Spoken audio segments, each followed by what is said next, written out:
Fried runny eggs do not belong on breakfast sandwiches.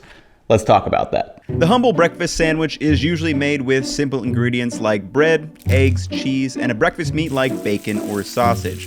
But there are a couple of important techniques that everyone should be able to incorporate, such as how you layer the sandwich, avoid runny eggs, and how to toast it together that can really amp it up into a cohesive mix of flavor and texture.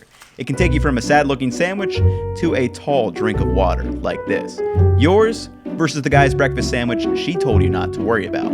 About the only thing that this sad-looking one got right is that it's cut on a diagonal. Today I'm going to be covering 5 tips to make better breakfast sandwiches at home. Actually, it may be 6. I forget what I wrote down. Anyway, we're going to roll the rest of the video. You guys watch the tips, and I'll meet you guys back here for our taste test, because this thing, can't beat it.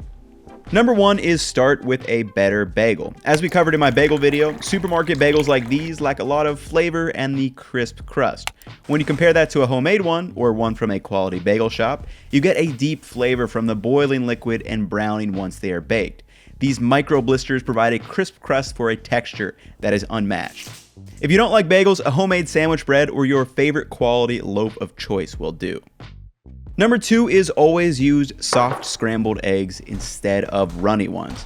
Give me a second to explain. Soft scrambled eggs are cooked over low heat with plenty of butter to create a curd that is light, fluffy, and indulgent. They are perfect for an egg sandwich because when you stack on as much as you would like, it creates a more cohesive sandwich that won't fall apart. Compare that to a fried egg. You place one on a sandwich, and when you bite or cut in, the yolk bursts everywhere, you get your hands messy, and in my opinion, it's much less fun to eat. Now, don't get me wrong, I love a fried egg as much as the next guy, but if I wanted to run a yolk, I'd just make some sunny side up eggs with toast so I can do my dipping. I don't want to dip my sandwich. That's why you'll always see me with some soft scrambled beauties. But if you still must have a runny egg, you can do it.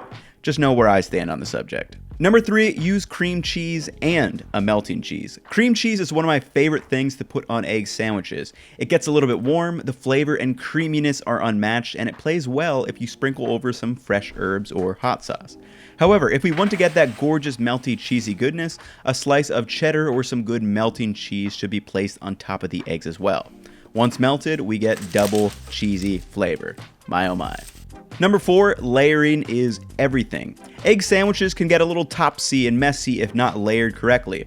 For me, generally I think the firm and crisp items should go on the bottom, then layer over the eggs and melty cheese. For example, I layer down cream cheese first, followed by a sprinkle of chives. This is the first flavor base for the rest of the sandwich. Next, I add my crisp or firm items, in this case, red onions. I follow that with some bacon before adding these soft scrambled eggs, and finally the cheese that is going to be melted on top.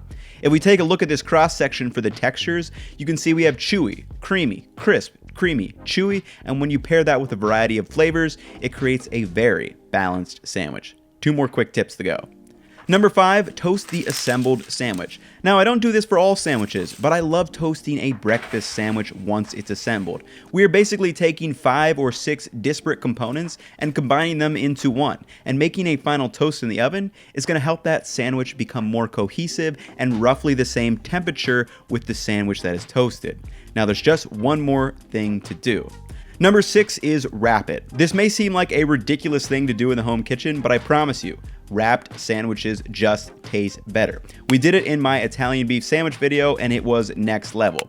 If you need a functional reason to do so, it is because the sandwich stays intact when you slice it, so instead of eggs and cheese spilling out the side, you now have a tight, compact breakfast sandwich. To do this, get a sheet of parchment paper or wax paper and place the sandwich on top of it. Fold the edges together and roll them down to the top of the sandwich. Pinch the sides together, fold them in, then slide under the sandwich, and we can slice and enjoy. And remember, always on a diagonal. And with all that being said, those are my top tips for making a better breakfast sandwich. Time for that taste test. All right, everybody, that is going to wrap it up for the video. Time to do our taste test. Also, recipes for the bagels are on my website. Recipe for the Szechuan bacon that I use is on the website. If you guys want to check those out, I'll link those down below in the description. But without further ado, let's dive in. You get all those beautiful textures, the chewiness of the bagel, the creamy cheese, little crunchiness from the onions and the bacon. And then the flavors together, I mean, paired, having the extra chives in there, the cream cheese, and the melted smoked Gouda, I mean, that's just an absolutely delicious breakfast sandwich. And look at that, we don't have runny yolks or anything like we did with this one. Well, at least when this one was fresh, it's kind of dried up by now. But it's all cohesive, we get all that good egginess from the soft scrambled eggs, but it's creamy, luxurious. You really just can't beat it. So let me know in the comments which tip down below that you like or are gonna start incorporating, or if you're gonna start using all of them. But that's gonna wrap it up for this one. I'll catch you all in the next one. Peace.